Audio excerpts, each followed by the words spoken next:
കർത്താവിൽ വാത്സല്യമുള്ള ദൈവമക്കളെ, പിതാവിൻ്റെയും പുത്രൻ്റെയും പരിശുദ്ധാത്മാവിൻ്റെയും നാമത്തിൽ തന്നെ ആമേൻ.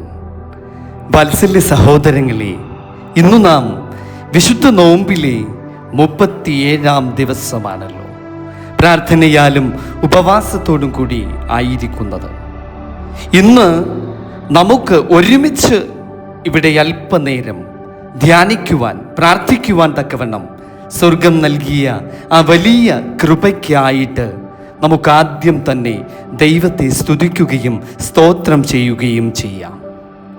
ഇന്നേ ദിവസം നമ്മുടെ വിശുദ്ധ നോമ്പ് ധ്യാനത്തിനായി നാം തിരഞ്ഞെടുത്തിരിക്കുന്ന വേദഭാഗം പരിശുദ്ധനായ പൗലോസ്ലീഹ ഫിലിപ്പിയർക്ക് എഴുതിയ ലേഖനം 2-ാം അധ്യായത്തിൻ്റെ 9-ാം വാക്യമാണ്.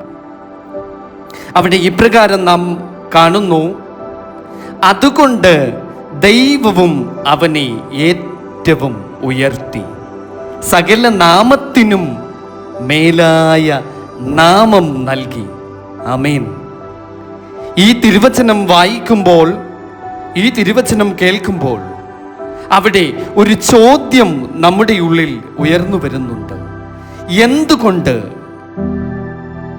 ആ ചോദ്യം അല്ലെങ്കിൽ ആ ആശയം, എന്തുകൊണ്ടാണ് അവനെ ദൈവം സകലത്തിലും മേലായ നാമം നൽകി അവനെ ഉയർത്തിയത്? ഈ വിശുദ്ധ നോമ്പിലെ 37-ാം ദിനത്തിൽ നാം ഒരു ഗൗരവമായ ചോദ്യവുമായാണ് ദൈവസന്നിധിയിൽ നിൽക്കുന്നത്. എന്തുകൊണ്ടാണ് ദൈവം ക്രിസ്തുവിനെ ഏറ്റവും ഉയർത്തിയത്? എന്തുകൊണ്ടാണ് അവൻ എല്ലാ നാമത്തേക്കാൾ മേലായ നാമം നൽകിയിരിക്കുന്നത്? ഇതൊരു സാധാരണ ചോദ്യമല്ല. ഇത് നമ്മുടെ ആത്മീയ ജീവിതത്തെ മാറ്റിമറിക്കുന്ന ഒരു ചോദ്യമാണ്. അതാണ് താഴ്മയുടെ രഹസ്യം.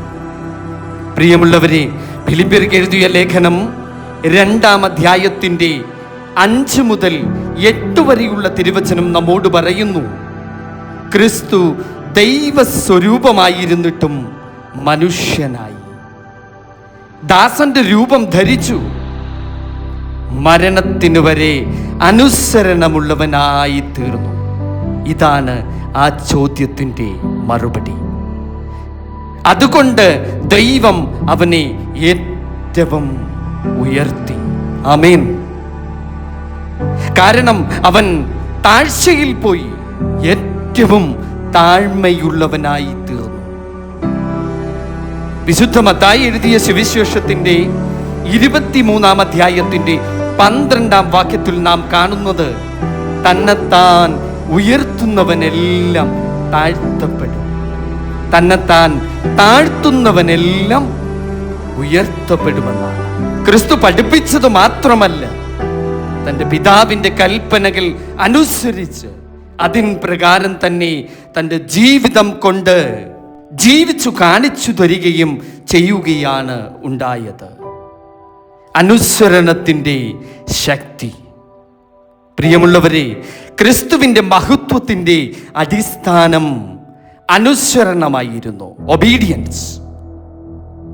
എബ്രായർക്ക് എഴുതിയ ലേഖനത്തിൻ്റെ 5-ാം അധ്യായത്തിൻ്റെ 8 മുതൽ 9 വരെയുള്ള വാക്യം പരിശോധിച്ചാൽ അവിടെ കാണുന്നത്: പുത്രനെങ്കിലും താൻ അനുഭവിച്ച കഷ്ടങ്ങളാൽ അനുസരണം പഠിച്ചു, തികഞ്ഞവനായി തന്നെ അനുസരിക്കുന്ന ഏവർക്കും നിത്യരക്ഷയുടെ കാരണഭൂതനായി തീർന്നു എന്നാണ്.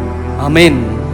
ഗത്സമന തോട്ടത്തിൽ ക്രിസ്തു പ്രാർത്ഥിച്ചതുപോലും അത്തരത്തിലാണ്: പിതാവേ, നിനക്ക് മനസ്സുണ്ടെങ്കിൽ ഈ പാനപാത്രം എങ്കിൽ നിന്ന് നീക്കേണമല്ലോ, എങ്കിലും എൻ്റെ ഇഷ്ടമല്ല നിന്റെ ഇഷ്ടം തന്നെയാകട്ടെ എന്ന് പ്രാർത്ഥിച്ചു. ക്രിസ്തുവിൻ്റെ പ്രാർത്ഥനകളിൽ പോലും അവൻ്റെ ഇഷ്ടങ്ങൾക്കും അവൻ്റെ കഷ്ടതകൾക്കും താൻ അനുഭവിക്കുന്ന വേദനകൾക്കുമല്ല അവൻ മുൻതൂക്കം നൽകിയത്. തൻ്റെ പിതാവിൻ്റെ, തന്നെ അയച്ചവൻ്റെ ഇഷ്ടത്തിന് വിധേയപ്പെട്ടുകൊണ്ടുള്ള പ്രാർത്ഥനയാണ്. ഇവിടെ തന്നെയാണ് വിജയം ആരംഭിക്കുന്നത്. നമ്മുടെ ജീവിതത്തിൽ നാം ചോദിക്കേണ്ടുന്നത്, ഞാൻ എൻ്റെ ഇഷ്ടമാണോ ചെയ്യുന്നത്, അതോ ദൈവത്തിൻ്റെ ഇഷ്ടമാണോ ചെയ്യുന്നത്? ക്രിസ്തുവിൻ്റെ വഴിയാണ് മഹത്വം. ക്രൂശ് ലോകത്തിന്റെ കണ്ണിൽ ഒരുപക്ഷേ അപമാനമായി തോന്നിയേക്കാം, പക്ഷേ അത് ദൈവത്തിന്റെ കണ്ണിൽ മഹത്വം തന്നെയാണ്. ക്രിസ്തു ക്രൂശു സഹിച്ചു, നിന്ന് സഹിച്ചു, വേദനകൾ സഹിച്ചു. യെശയ്യാ പ്രവാചകന്റെ പുസ്തകം 53-ാം അധ്യായത്തിന്റെ 5-ാം വാക്യം പരിശോധിച്ചാൽ നമുക്ക് അവിടെ കാണാം, എന്നാൽ അവൻ നമ്മുടെ അതിക്രമങ്ങൾ നിമിത്തം മുറിവേറ്റും നമ്മുടെ അകൃത്യങ്ങൾ നിമിത്തം തകർന്നുമിരിക്കുന്നു. നമ്മുടെ സമാധാനത്തിനായുള്ള ശിക്ഷ അവന്റെ മേലായി, അവന്റെ അടിപ്പിണരുകളാൽ നമുക്ക് സൗഖ്യം വന്നുമിരിക്കുന്നു. അതുകൊണ്ടാണ് ഫിലിപ്പിയർക്ക് എഴുതിയ ലേഖനം 2-ാം അധ്യായത്തിന്റെ 9-ാം വാക്യത്തിൽ പറയുന്നത്, അതുകൊണ്ട് ദൈവവും അവനെ ഏറ്റവും ഉയർത്തി. ആമേൻ, ഹല്ലേലൂയ. ക്രൂശില്ലാതെ കിരീടമില്ല. പ്രിയ സഹോദരങ്ങളെ, നിങ്ങൾ ചോദിച്ചിട്ടുണ്ടോ, ദൈവമേ എന്തുകൊണ്ട് എൻ്റെ ജീവിതത്തിൽ ഈ കഷ്ടപ്പാടുകൾ, എന്തുകൊണ്ട് എൻ്റെ ജീവിതത്തിൽ ഇത്രയും സഹനങ്ങൾ?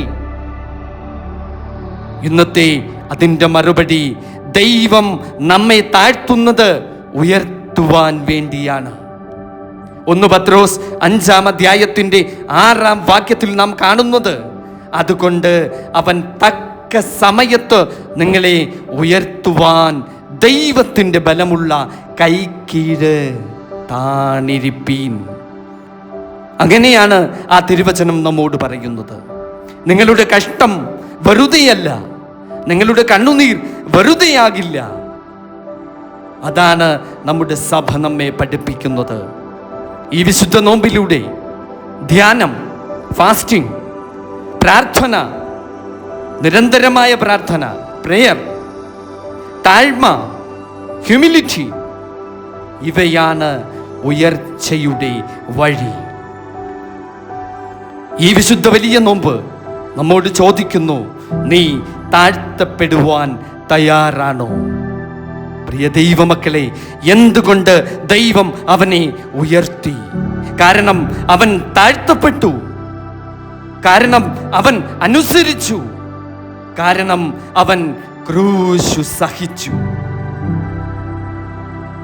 ഇന്നത്തെ നമ്മുടെ ആഹ്വാനം, നീയും താഴ്ത്തപ്പെടുക, നീയും അനുസരിക്കുക, അപ്പോൾ ദൈവം നിന്നെയും ഉയർത്തും. ഈ വിശുദ്ധ നോമ്പിന്റെ 37-ാം ദിവസമായി ഇന്ന് താഴ്മയോടുകൂടി താഴ്ത്തപ്പെട്ടവനായി ആ കുരിശിന്റെ ചുവട്ടിൽ നമുക്കുമായിരിക്കാം. ദൈവം നമ്മെ എല്ലാവരെയും സമൃദ്ധമായി വാഴ്ത്തി അനുഗ്രഹിക്കുമാറാകട്ടെ. ആമേൻ. സ്തോത്രം. ഹല്ലേലൂയ. യേശുവേ സ്തോത്രം, യേശുവേ നന്ദി.